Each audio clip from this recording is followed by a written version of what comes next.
pas de liker, de vous abonner et de cliquer sur la note de notification pour ne rien rater. Mesdames et messieurs, bonjour et bienvenue sur Face à l'actu. Ici, on ne fait pas de la politique fiction. On met les invités devant leurs responsabilités, devant les projets qu'ils défendent et surtout face à vous.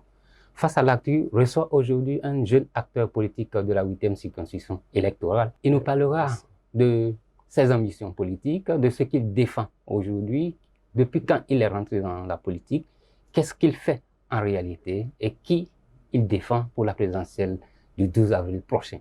Il s'agit de Ibrahim Ifangwabi. Bienvenue, cher invité, sur ce plateau. Merci, monsieur le directeur de publication. C'est tout un honneur pour nous de nous recevoir ici sur votre plateau.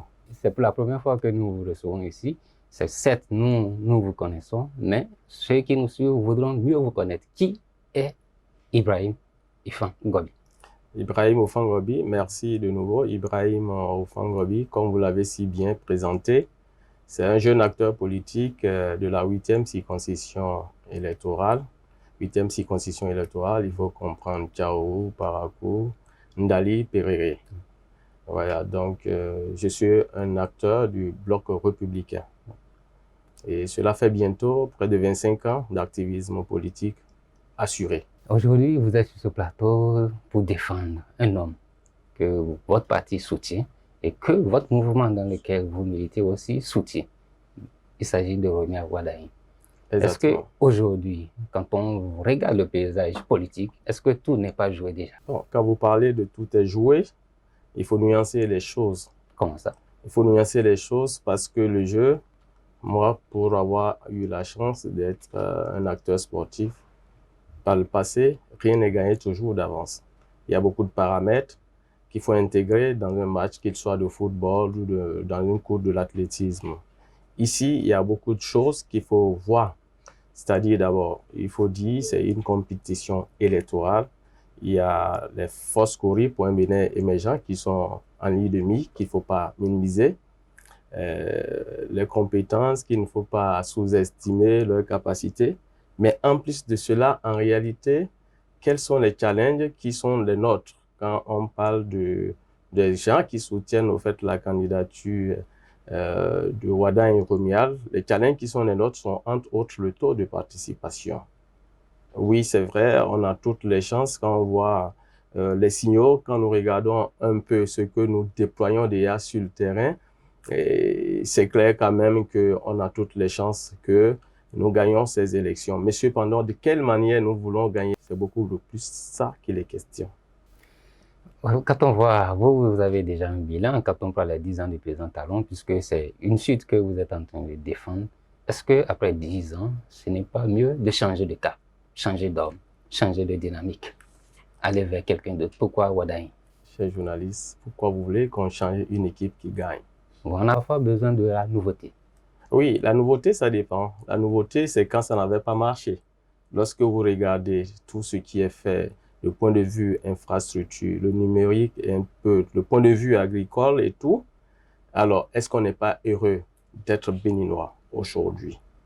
Et si on est heureux d'être béninois, pourquoi vous voulez qu'on change une équipe qui gagne? Peut-être la routine. Est-ce que ça ne fatigue pas? Non, ce n'est pas une question de routine. C'est beaucoup plus une question de maintenir une dynamique qui plaît à l'État béninois, qui plaît aux citoyens béninois, qui plaît à la jeunesse béninoise, mieux que hier. Ce n'est pas pour dire qu'on n'était pas content d'hier, mais je pense au jour d'aujourd'hui, quand on fait le point, le résultat est là.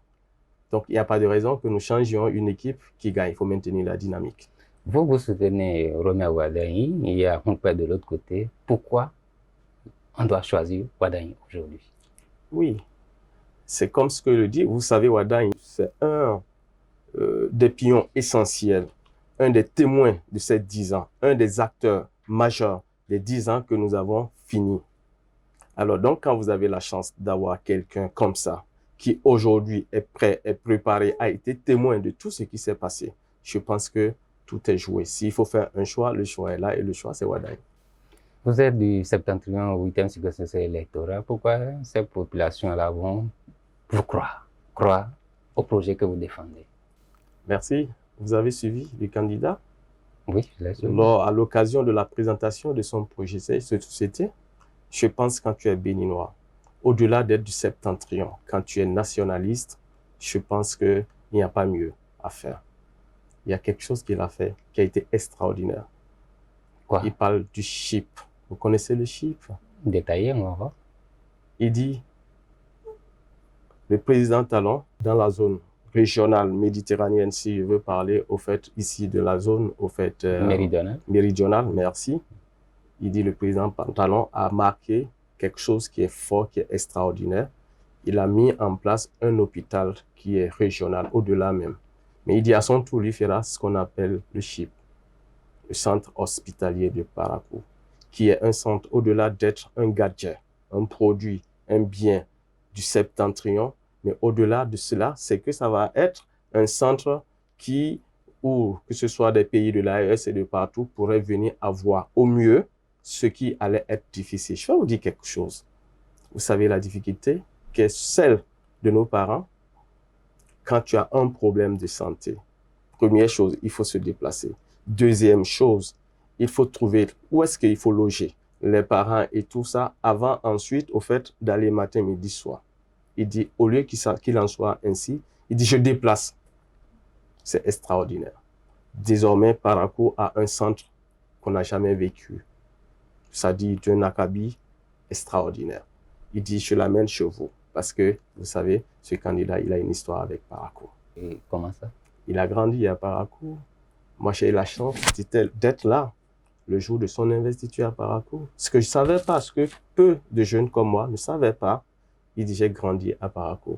Il voit comment c'était difficile lorsque son père était en poste dans cette région, comment les voies étaient difficiles, comment c'est difficile de vivre, de connaître la situation des Paracois, des gens du septentrion. Aujourd'hui, oui, grâce aux 10 ans du Patrice Talon, les choses ont avancé et il dit, je ne m'en arrête pas là.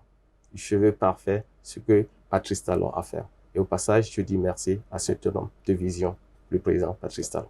Quand on prend le projet de société de Romain Wardani, ou bien je dirais du duo Wardani-Tarata, quels sont les secteurs qui sont visés au niveau du septentrion? Parce que si vous allez là-bas, vous êtes obligé de leur montrer ce qui va les pousser à se déplacer. Il y en a à plein cité.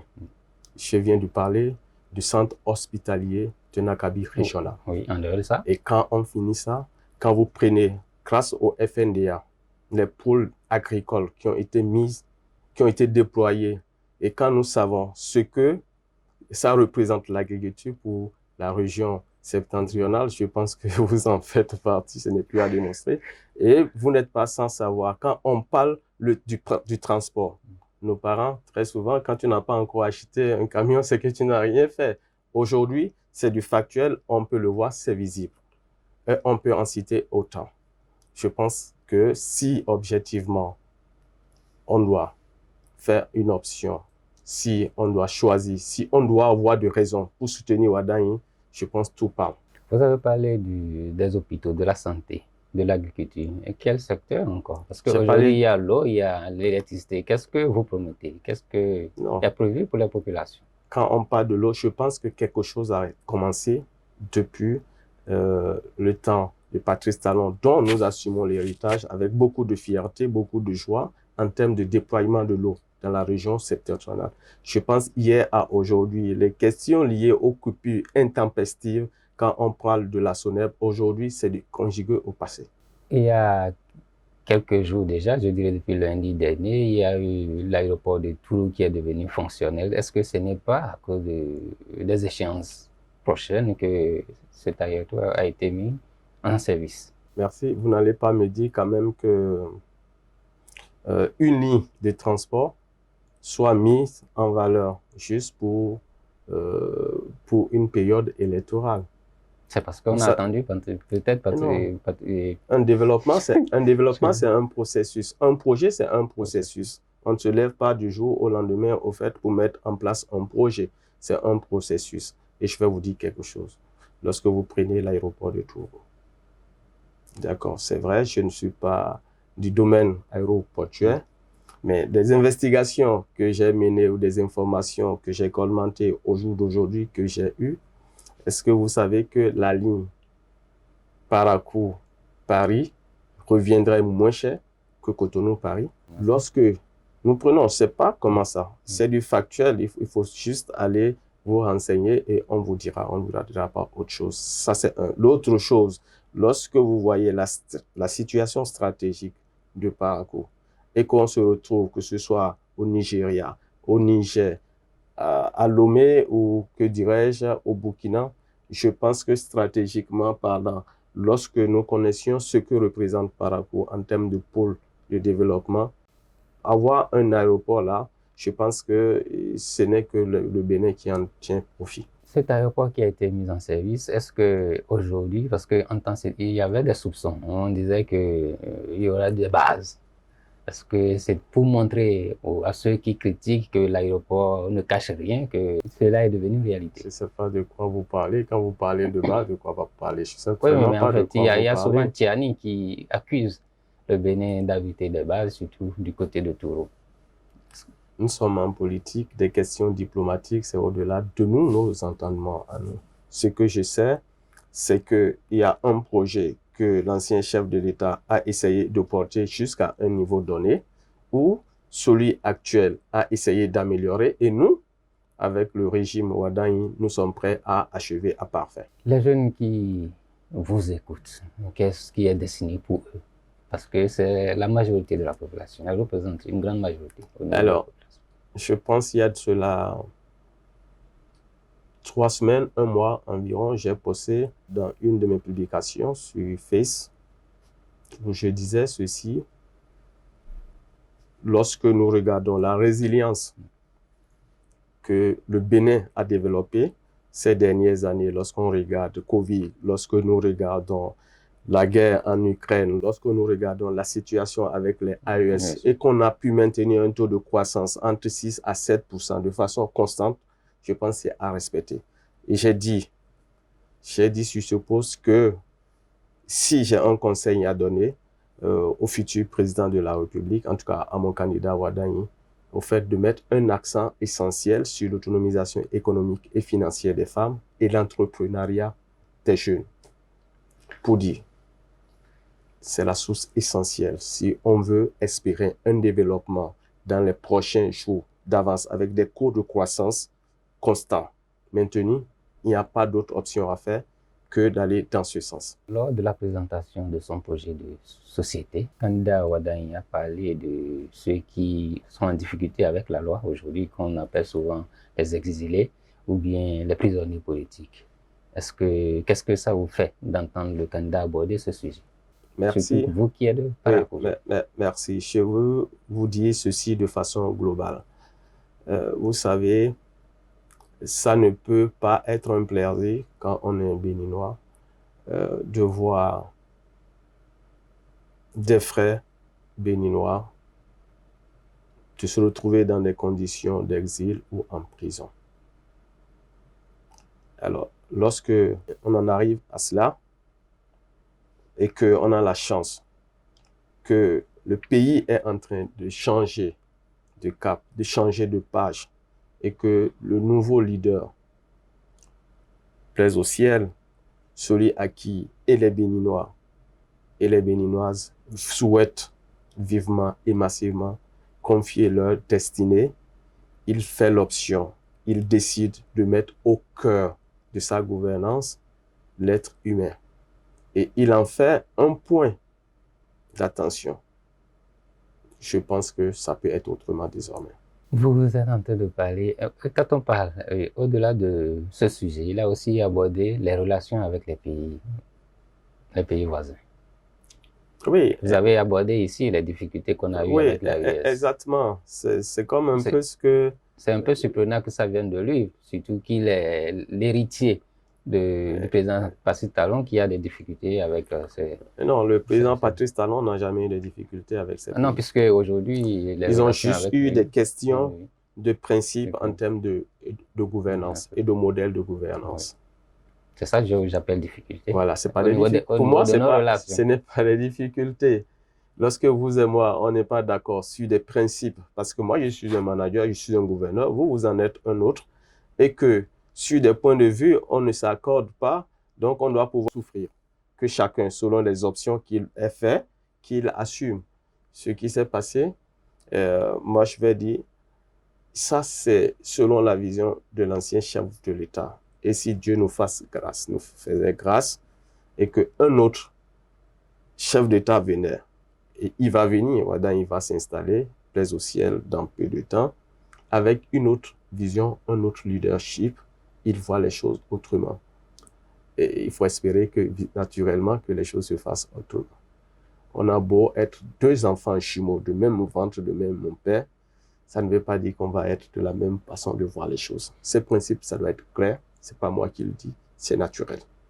Vous avez dit que s'il plaît à Dieu, que dans quelques jours, quelques semaines, il pourra être président. Maintenant, qu'est-ce que vous faites sur le terrain pour ça? Qu'est-ce qui est fait? C'est vrai que la campagne n'a pas encore démarré pour qu'on puisse voir. Maintenant, qu'est-ce qui se fait? Quand on est un acteur politique, on n'a pas besoin d'attendre la campagne pour faire le job. Alors, qu'est-ce qui se fait? Et ceux qui sont sur le terrain, ils savent ce que nous faisons. Ça ne date pas d'aujourd'hui. Parce que ce n'est pas le jour de la chasse qu'on élève le chien. Bon, vous nous avez vu tout récemment, on a porté la voix de tout le Grand Borgo en notre qualité de porte-parole du comité d'organisation de tous les mouvements qui se sont réunis à Parakou pour dire oui à la candidature de Wadagne. Et en plus de ça, à l'entame, je vous ai informé que nous sommes un acteur, d'accord, du bloc républicain. Ça veut dire beaucoup de choses. Du lancement de la candidature à ce jour, il n'y a pas un week-end que nous ne soyons pas sur le terrain pour faire le job.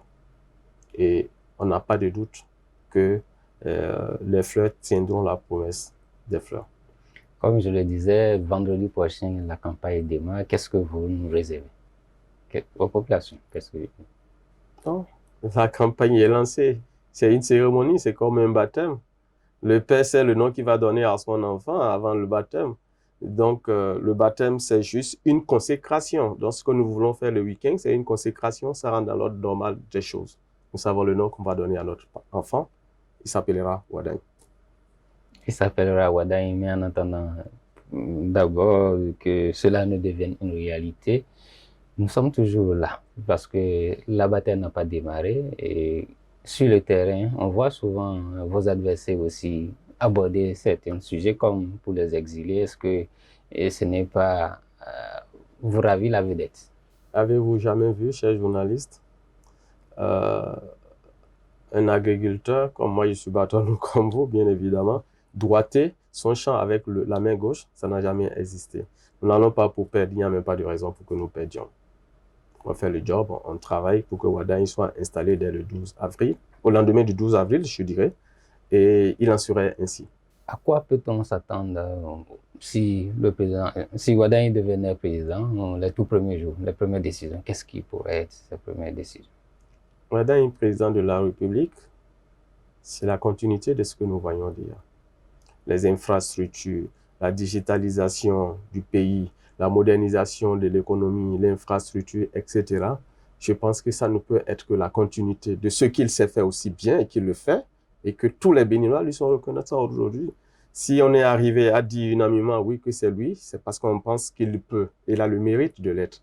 Donc s'il y a quelque chose qui peut se passer, c'est rien d'autre que la continuité de ce que nous voyons déjà, de si bien, de plus beau.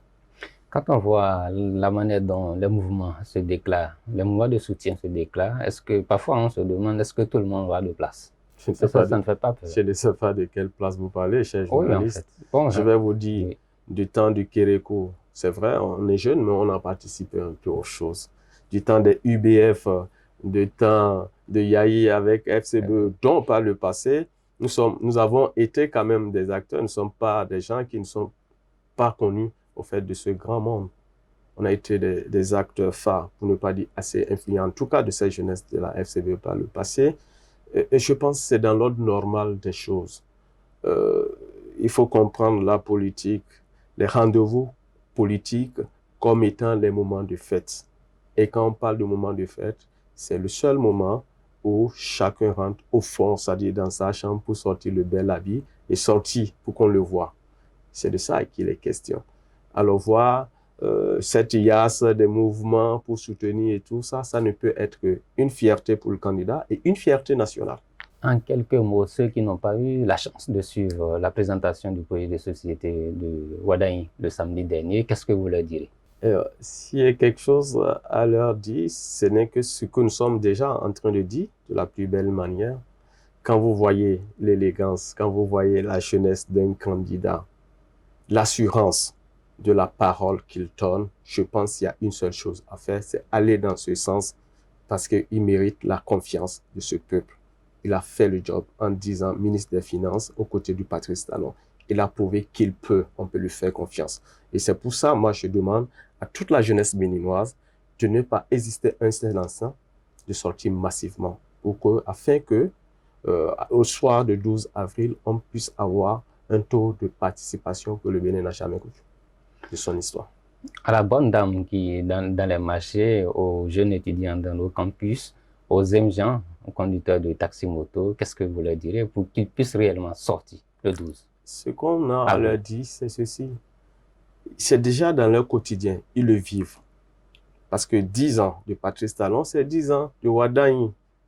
D'accord? On doit être d'accord parce qu'on ne peut pas être agentier d'un pays, d'accord, d'un régime et ne pas, c'est-à-dire s'arroger, ne pas partager au fait l'héritage de ce qui a été fait. Quand vous voyez nos universités au jour d'aujourd'hui, hier, ou comment est-ce que c'est compliqué avec les réformes mises en place, avec les cantines, etc., etc., etc. Aujourd'hui, je pense que les étudiants se sentent beaucoup plus à l'aise.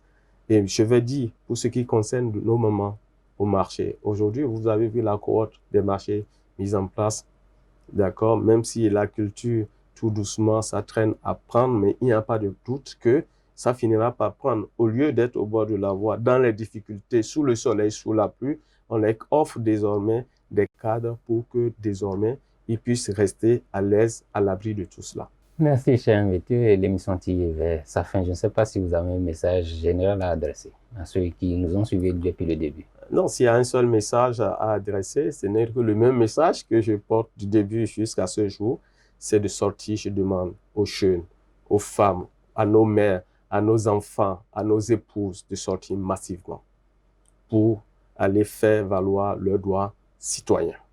Sortir massivement pour dire oui à Wadaini, afin que nous puissions rassurer et garantir au fait la continuité, ce qui a déjà commencé de la plus belle manière. On n'a plus droit à l'erreur, on ne doit plus reculer, on doit aller dans le même sens que nous sommes au jour d'aujourd'hui. Et la seule manière de le faire, c'est de sortir massivement afin que nous puissions obtenir un taux de participation inédit. Merci, cher invité. Vous avez été au fond, que je dirais, en nous détaillant le projet de société de votre candidat. Vous qui nous avez suivis depuis le début, je pense que vous avez déjà plus d'explications, plus de détails par rapport à ce que propose le candidat de notre invité, à savoir Romain Wadaini. À vous de faire le choix, à vous de suivre ce qu'il dit si vous êtes de son côté. De toute façon, les explications ont été données, nos inquiétudes ont été levées. Donc, la balle est dans votre camp. Merci de nous avoir suivis et prenez le rendez-vous du prochain numéro. À bientôt.